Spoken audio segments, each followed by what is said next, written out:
My self S के Mishra, lecturer of mathematics. हम लोग नया चैप्टर शुरू करने जा रहे हैं, सेट थ्योरी।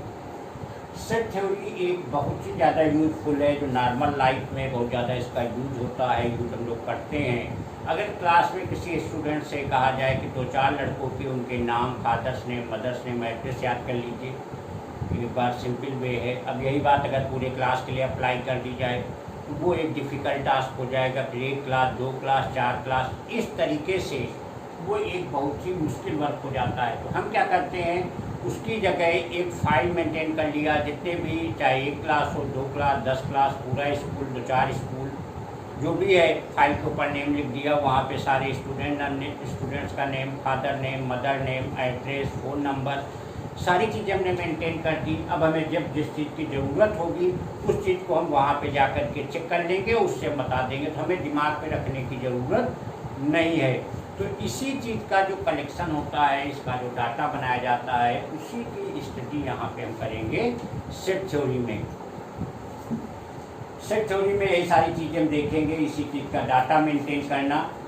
तो सेट एक तरीके का कलेक्शन ऑफ डाटा है, जो उसको हम मिडिल ब्रैकेट में लिखते हैं। जैसे कोई भी सेट मान लीजिए ए है, ए का मतलब अगर नंबर की बात कर दिया गया 1, 2, 3 अप टू 10, ये एक सेट बन गया।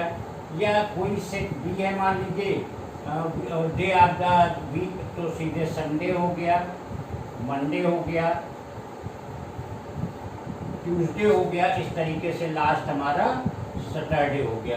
तो ये है हमारा एक सेट बनता है, इस कनेक्शन ऑफ डाटा जो हमें ज़रूरत होती है, जिस चीज़ का, ये बड़े लेवल पे जिसकी हम बात कर रहे थे, किसी कंपनी का हो, कोई ऑर्गेनाइजेशन हो, या कोई गवर्नमेंट ऑर्गेनाइजेशन हो, या स्कूल की बात हो, हर जगह हम देखते हैं कि हमें डाटा के कलेक्शन की ज़रूरत पड़ती है।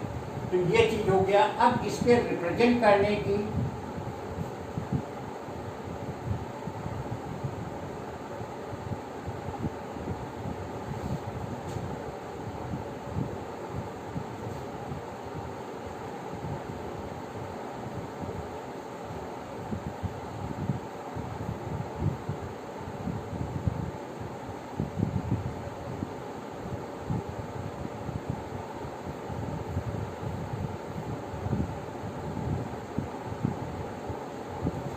सेट को रिप्रेजेंट करने के 2 तरीके हैं। एक सेट बिल्डर फॉर्म होता है और एक हमारा रोस्टर फॉर्म होता है।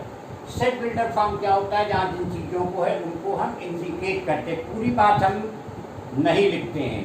जैसे सपोज करिए हमने लिख दिया, कोई सेट हमने बनाया A = X, X is the students of 11th class. हमने एक सेट बनाया, उसको लिख दिया X कोई सेट बनाया, X is the students of 11th class. तो 11th क्लास के जितने भी स्टूडेंट्स हैं सभी सेट में आ जाएंगे।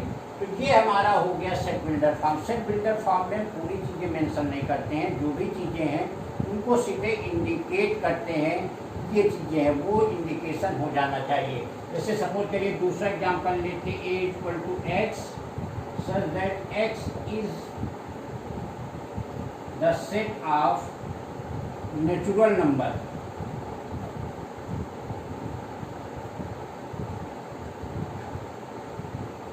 मतलब एक हमने सेट बनाया जो कि नेचुरल नंबर्स का सेट है, जहाँ पे सीधे इंडिकेशन हुआ कि X is the set of the natural number, मतलब पूरे नेचुरल नंबर का सेट। तो यही चीज़ सारे हमें इंडिकेट कर देगा 1, 2, 3, 4, 5 से लेकर इन्फिनिटी तक, ये सारे सेट। और इसी का एक फॉर्म होता है रोस्टर फॉर्म। रोस्टर फॉर्म का मतलब हो गया कि जो भी सेट है, जो भी चीज़ें हैं, उनको पूरा पूरा इंडिकेट किया जाए। जैसे मान लीजिए पहले इसी एग्जाम्पल की बात किया जाए, A = तो जो भी स्टूडेंट्स होंगे, Rakesh,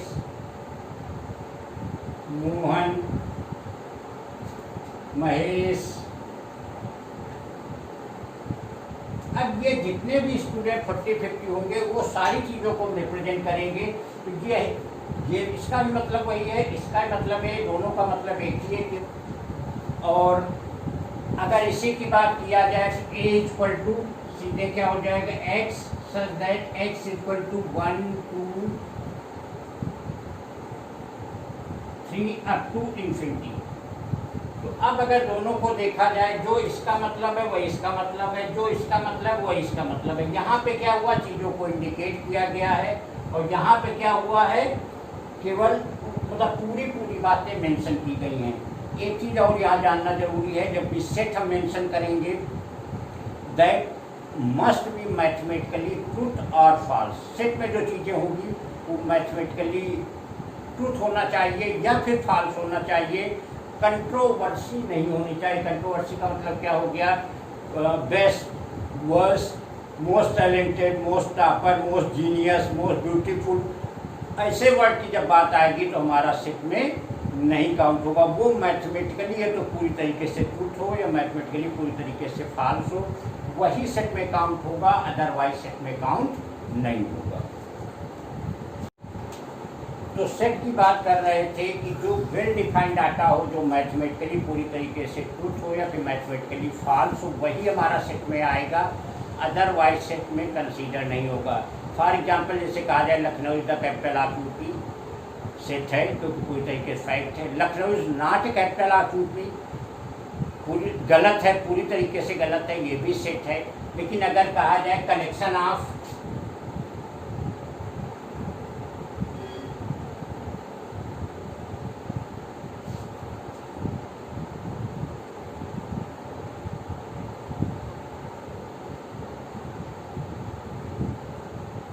collection of talented writer, तो टैलेंटेड राइटर का मतलब क्या हो गया, अब किसकी निगाह में कौन टैलेंटेड है, ये कंट्रोवर्शियल है। हमारी निगाह में दूसरे होंगे, दूसरे की निगाह में दूसरे होंगे, कोई अदर पर्सन बोल रहा दूसरे होंगे, तो ये चीज़ हमारे सेट में नहीं आएगा। Collection of all dangerous animals,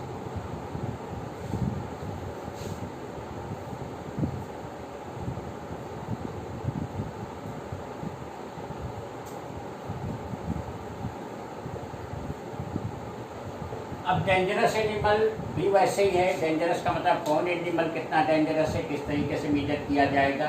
अब कोई एलिमेंट्स, वो कोई जानवर एनिमल है, किसी दूसरे के लिए बड़ा सिंपल सा है, एक दूसरे पर्सन के लिए वही चीज़ बहुत ही खतरनाक है। तो ये सारे वर्ड हमारे कंट्रोवर्शियल वाले होते हैं, इनको सेट में हम कंसीडर नहीं करेंगे। अब हम लोग देखेंगे type of sets.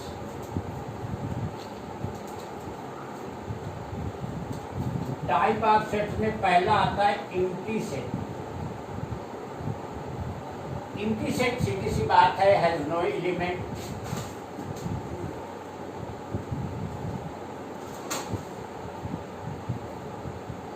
Has no, और इसको हम फाई से या फिर मिडिल ब्रेकेट से ऐसे प्रेजेंट करते हैं। इसको ध्यान देने वाली चीज़ है कि एम्प्टी सेट को सिंप्लीफाई या ये ब्रेकेट रहेगा। यहाँ पे कंट्रोवर्सी बहुत होती है, फाई में अगर ब्रेकेट लगा दिया जाए it is not a empty set, तो ये एक ऐसा सेट है जिसका एलिमेंट फाइव हो जाएगा। तो फाइव का मेन तो जो मीनिंग हो गई है वो यही है जिसमें कोई एलिमेंट्स नहीं है, वो हमारा एम्प्टी सेट है। इसी को नल सेट भी कहा जाता है। नल सेट में नो एलिमेंट्स, और उसका रिप्रेजेंटेशन इस तरीके से होता है। सेकेंड चीज है finite and infinite set.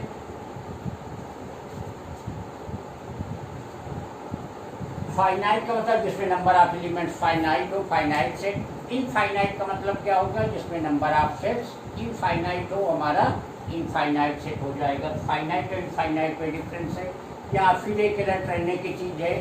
Finite और इनफाइनाइट में बड़ा बेसिक डिफरेंस आता है। कई सेट ऐसे होते हैं जो हमें देखने में इम्पॉसिबल से लगते हैं, ये लगेगा बहुत ज़्यादा है, लेकिन वो एक्चुअल में इनफाइनाइट होते नहीं हैं। हमें अपनी कैपेसिटी से नहीं मेजर करने के, अगर कोई काम नहीं कर सकते मतलब वो इम्पॉसिबल है, वो वर्क हो ही नहीं सकता। वो किसी तरीके से वर्क हो सकता है, हमारे पास कैपेसिटी नहीं करने, तो ऐसा मतलब नहीं तो इनफाइनाइट हो जाएगा, वो फाइनाइट में ही आएगा। जैसे सर के बाल हो गए, ये गिनने को कहा जाए तो बहुत ज़्यादा हैं, काउंटिंग में दिक्कत होगी, लेकिन ऐसा नहीं तो इनफाइनाइट उनका इतना गिनते चले जाओ कभी ख़त्म नहीं होंगे। All the stars of universe, जितने भी दुनिया में बालू के कण हैं, नंबर ऑफ एनिमल्स, तो ये सारी चीज़ें हमारे लिए काउंट करना बहुत मुश्किल है। लेकिन ऐसा नहीं कि इनफाइनाइट है, दीज आर नॉट इनफाइनाइट, ये एक नंबर में है, लेकिन वो हमारी अप्रोच से ज़्यादा हैं, जो हमारी कैपेसिटी के ऊपर जाते हैं। ये यहाँ ध्यान देना है, इनफाइनाइट में वही जाएगा जो रियली इनफाइनाइट है, हमारी कैपेसिटी से ऊपर है, बहुत ज़्यादा ऊपर है, तो इसका मतलब नहीं, वो इनफाइनाइट हो जाएगा। ये हाईलाइट रहना है। एक आता है, थर्ड आता है इक्वल सेट्स।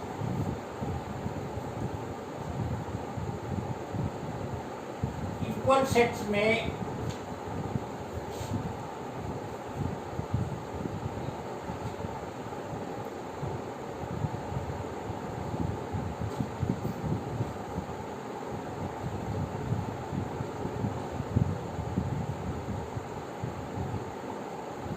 ये ध्यान देना है कि elements and number of elements अगर दोनों सेम होंगे तब वो इक्वल सेट होगा, अदरवाइज इक्वल सेट नहीं होगा।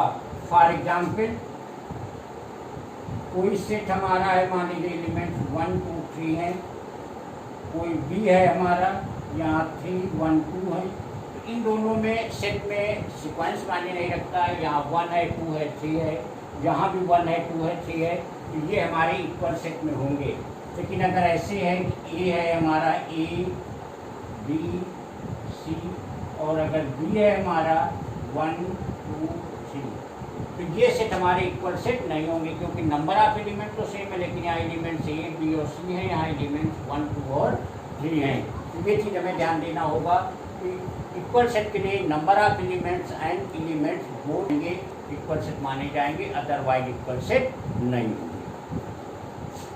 जो एक्चुअल मीनिंग है एक छोटा सेट, लेकिन यहाँ मैथमेटिकली सबसेट कैसे डिफाइन होता, पहले उसकी मीनिंग कहा जाए।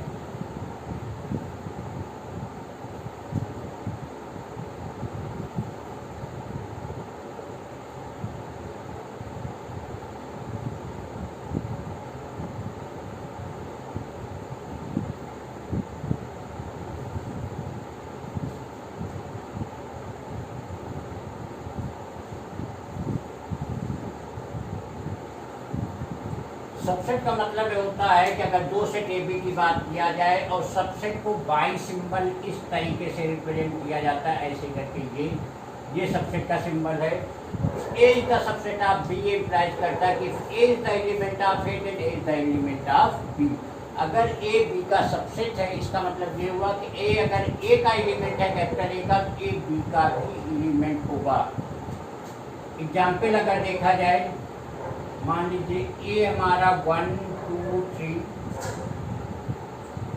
बी हमारा 1 2 3 4 5, और एक और ले लेते हैं, सी ले लेते हैं 1 2 3 एंड 6।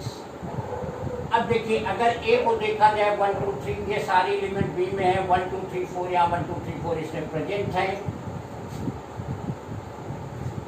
ए जो है वो बी का सबसेट है।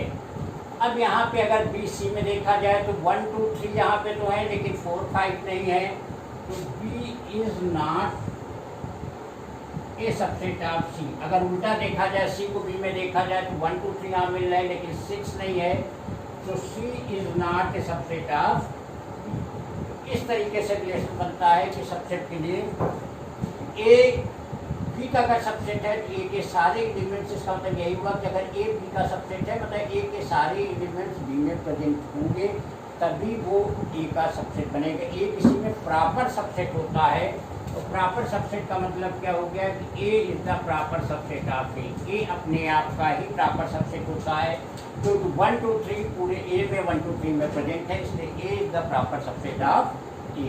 तो ये एक सबसेट हो जाता है, इस तरीके से डिफाइन करते हैं। एक चीज़ यहाँ बहुत ज़्यादा आती है और आगे भी देखोगे रिलेशन फंक्शन में 11th और 12th में, एक चीज़ आती है इंटरवल्स।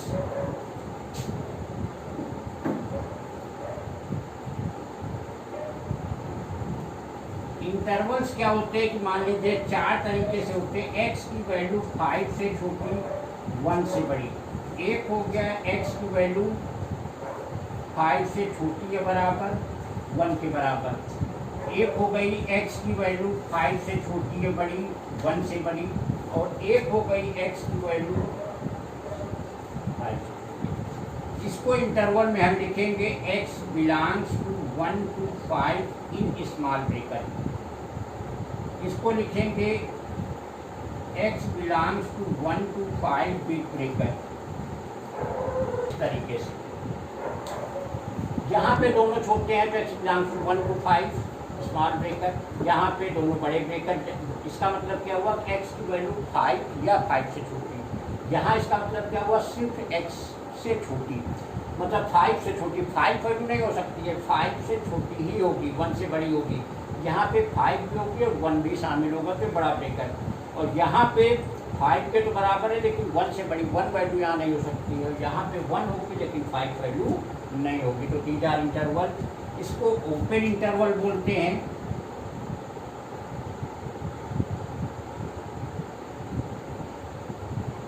और इसको जो है क्लोज इंटरवल बोलते हैं।